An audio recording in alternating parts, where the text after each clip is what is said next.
What happens if your boss pays you less than minimum wage, or pays you late, or doesn't pay you at all? Data suggests that's not rare in Ontario. Vass Bednar is Managing Director of the Canadian Shield Institute, and she joins me in studio. How are you doing, Vass? I'm good, how are you? I am doing well. Let us talk about surveillance pricing. What exactly is it, and where do Canadians experience it? Surveillance pricing occurs most of the time when you're shopping online. So in a closed ecosystem, you're either on your computer or you're in an app. It's much harder to comparison shop. And what's happening is that the price you're seeing has been calibrated for you based on a range of inferences that the company is making about you, based on personal characteristics, personal data, and some of your behavior online. When I think of surveillance pricing, I'm thinking, and help me define this, I think of dynamic pricing, like an airplane, Uber on a very busy, game day. Is that different than surveillance There's some pricing? distinctions, for Okay. sure. There's some distinctions. So, I mean, with airlines, I think it's an interesting site to think about because for a long time we grew comfortable with price fluctuations that were observable. But those were mostly due to supply and demand constraints and then the function of time, right? You're booking far in advance, you might find a better deal. There's some evidence that up to 1,000 different data points are now used to calibrate the price that you see when you book your airline. So that's a new dimension, right? That's being supercharged by data. And sometimes a lot of that data has been willingly volunteered by us when we're engaging in loyalty programs that also share our purchase history. So you're absolutely right that there's distinctions between supply and demand constraints influencing price as well. You know, with food, geopolitical pressures, there's a lot that goes into a firm pricing something. But again, increasingly we're seeing with experiments, the same people, like in the same geography, shopping at the same store online, are being served different prices in a kind of price, I'll use the term experiment, because it ultimately is an experiment.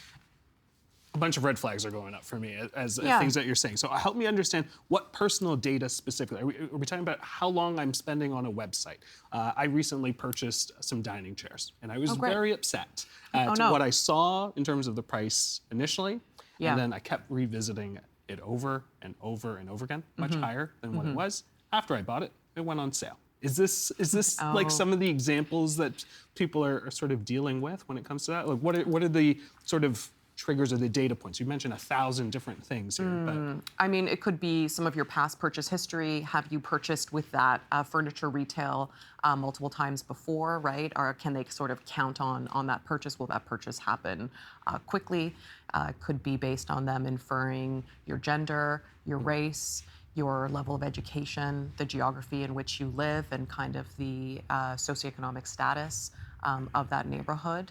Those are some of the elements that are being used. So it's quite different from how prices varied before. There's always been price variance in markets too. So again, that's not net new, but the how firms are able to do this and how granular even discounting can be. Because I'm glad you mentioned, something going on discount later. Sometimes that's because it's like, oh, he's coming to the site and gazing at this, he's putting it in his cart and he's not returning. So let's serve him a personalized discount to just sort of tip him over into making that purchase. I feel like a bit of a victim.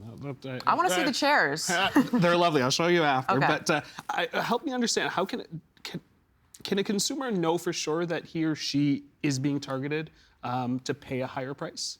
It's very difficult. So one, you have to kind of get in the fine print of privacy policies. We also have weak federal privacy laws in Canada that allow and sort of facilitate some of this.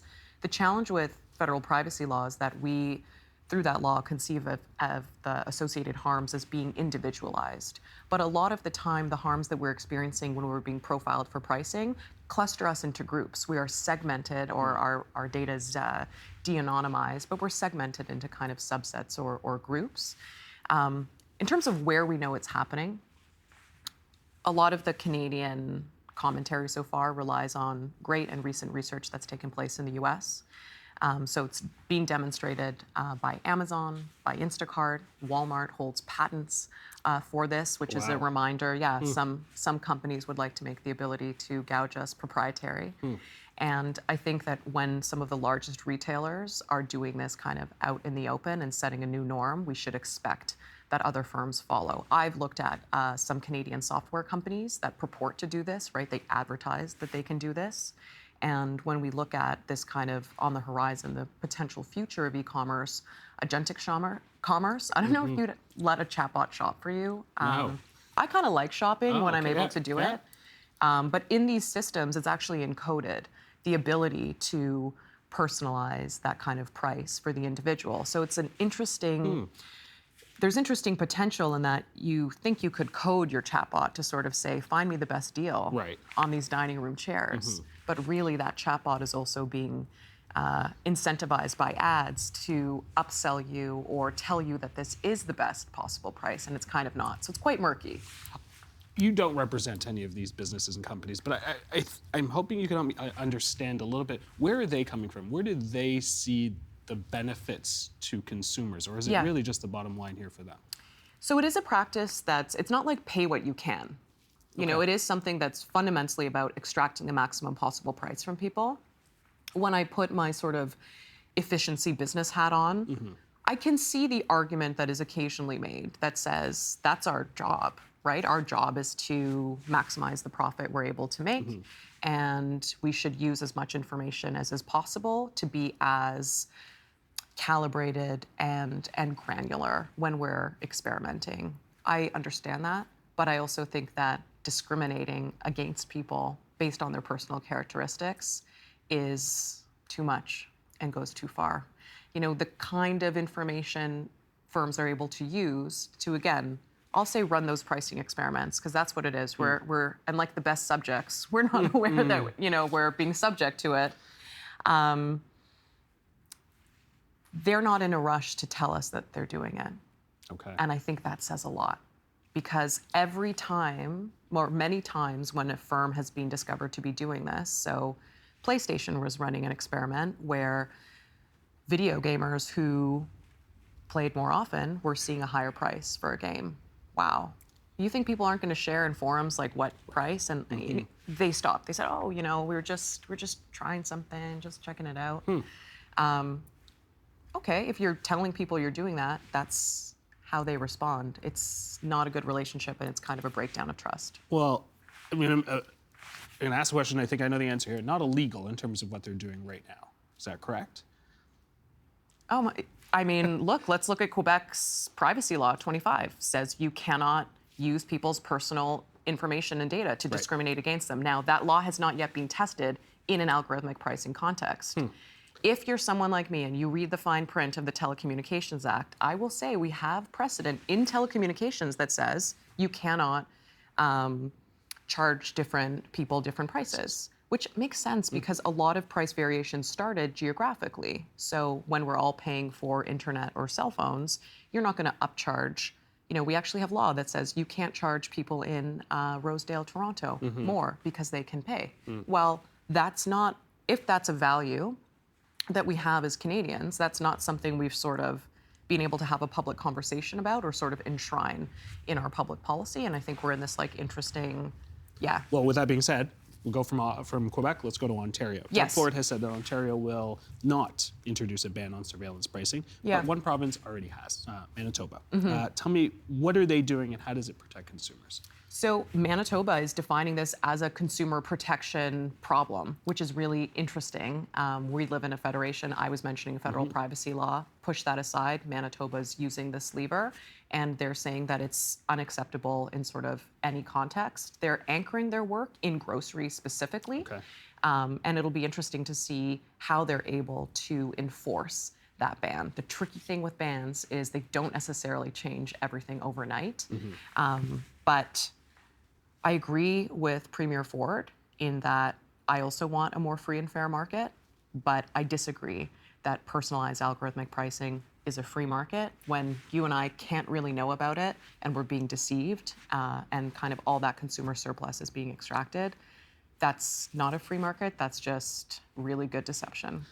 There's also Canada's Competition Bureau as well. Yes. So for people who are not familiar, independent law enforcement agency that is to protect and promote competition for consumers, but also businesses. Any interest in them sort of watching surveillance and policy and sort of policing that? I'm interested. It feels like a bit of more of a downstream kind of market policing, but we do have, again, parts of the Competition Act like double ticketing. You're not supposed to have like two competing prices in a particular way. I know that the Competition Bureau also cares a lot about fake discounting. Like fake discounting is a big way that a lot of us get served these pricing experiments. You know, it says that that dining room chair is $100, but it's actually never retailed for $100, and then all of us are seeing prices underneath it. So. Look, I'd love to see a private action case taken to the competition tribunal and sort of tested there. And I know the Competition Bureau studied it a little bit. Probably part of the solution for Canada, but not what's going to revolutionize marketplaces and bring the transparency we need. Any steps consumers can do to protect themselves? You know, I'm always reluctant to give people advice just because I don't think it's incumbent on us as individuals to sort of fight structural market power things like one by one. However, there are, you know, with Amazon, there are certain web plugins that give you an alert when a price hits a certain threshold, which I think is also a tacit acknowledgement of the randomized pricing fluctuations. People sometimes recommend including a company in the US that does surveillance pricing. I believe it was Delta Airlines on Twitter advised somebody just use incognito mode. Yes. Look, for now, we could all go incognito and sort of hope for the best and not participate in loyalty programs and try to pay with cash where we can, but it's not going to change the core problem. Again, this is currently encoded in e-commerce. It is part of Google's terms of service with advertisers when they're serving prices. It's hiding in plain sight, and I think we're in such an interesting moment for Canada to start to react. Well, we are going to continue to follow this. Vass, I really appreciate your time and your insights on this. Thank you so much. Thanks for having me.